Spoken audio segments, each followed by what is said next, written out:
Greetings, YouTube. Welcome to episode 148 of the 4,000 Question Challenge. Do you value others' time as much as your own? I make an effort to. I realize that everyone's time is valuable and I don't try to waste it.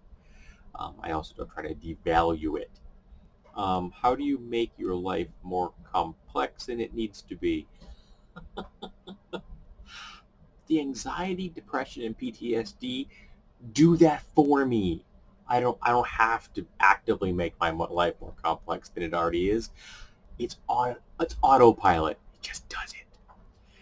Do you have phobias, real or imagined, or do you think you have none? Oh, I have abandonment issues. I still have phobias about zombies, mostly because zombies represent unresolved stress and anxiety in my life, and when they start showing up in my dreams, it's a bad sign that things are going awry in my day-to-day waking life. Still not really excited about the whole zombie theme genre has saturated our culture quite as deeply as it has. What attitudes and habits did you have to give up to get through life? What attitudes and habits did I have to give up? Well, the bad ones, I think those are things you don't want. So becoming mentally healthier? It's a weird way of saying, did you become mentally healthier? Or are there people out there who had attitudes and habits that they liked and then they got rid of them to get through life? I find that a very strange concept. If it isn't a very strange concept, tell me. Okay, next. What are you obsessed about and why? I love to hunt for bargains. I love to hunt the hunt itself. I acquire too many things that I don't need, that I'm trying to get better at not acquiring and getting better at giving up things, getting better at being picky about what I do keep and what I don't keep. So yeah, there are obsessions I've got that I'm trying to get under control. I'm getting somewhat better at it, but I still need to. Over the course of your life, what have you probably spent more time pondering than anything else? As I ponder that, maybe wish fulfillment daydreams, probably to an unhealthy degree, but gaming concepts followed by like philosophy and trying to understand how the world works and my own personal problems, so they're all probably in the top 5. How do you handle criticism? It depends. Is it constructive criticism given in a constructive manner? I can handle it pretty well. I'm not saying I'm going to love it, but I can handle it pretty well. But is it crude, unpleasant criticism just because someone doesn't like what I'm having to say or because what I'm saying is running counter to their personal narrative? Yeah, fuck that noise. If you were in prison, what would you do with your time? Well, I imagine I'd spend a lot of time thinking about the things I mentioned a few moments ago. I would try to read a lot if I could. I'd be very unhappy. I wouldn't do well in prison. I really wouldn't.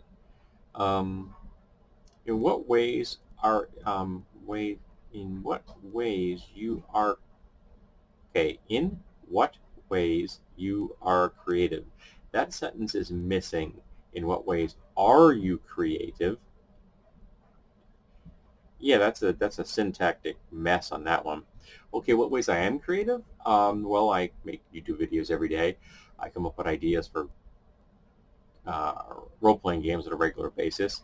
I manufacture weapons, come up with philosophical concepts, some of which make it into my videos and some of which don't. So I think I'm a relatively creative person. What are your weekend rituals? Well, like normally I get to work at 7 o'clock on a Friday morning and I'm off for the weekend. And I'll come home, shower, breakfast, and then I'll head out and I usually hit a thrift shop and then I will go and pick up gas, I will hit a second thrift shop. I will hit Walmart normally for some weekly things that need to get picked up. After that, I will sometimes go to see my father, and if I do that, I'll often hit a third thrift shop. If I don't do that, I will often hit an estate sale or a yard sale or something if there's anything available. Otherwise, I will likely swing by, every couple of weeks I'll swing by a pawn shop and check out their Blu-rays and their DVDs, mostly their Blu-rays. And then I'll get groceries, come home, have lunch, do this, sometimes take a nap, sometimes be crafty, and then in the evening have dinner with my wife, watch movies, maybe some television on disc, internet, cruising with her in the living room, both of us on our laptops, and then we go to bed. So that's like a typical Friday. On a Saturday, it's much less structured, but it will involve something, having lunch with my wife, usually as going somewhere and doing something, often involving an antique shop or a thrift shop or something. It's just what I do. I enjoy that kind of thing. So those are my weekend. I said Sunday mornings, normally in the summer, are flea market. If the weather's good, like tomorrow, the weather will be good. I'll be going to a flea market. I'm filming this on a Saturday night. And those are my kind of my weekend rituals. Sometimes there'll be a movie in there. Sometimes there won't. Depends what's out. So yeah, I very much do have rituals. So thank you for being here for episode 148, and I hope that you will stop by and listen to 149.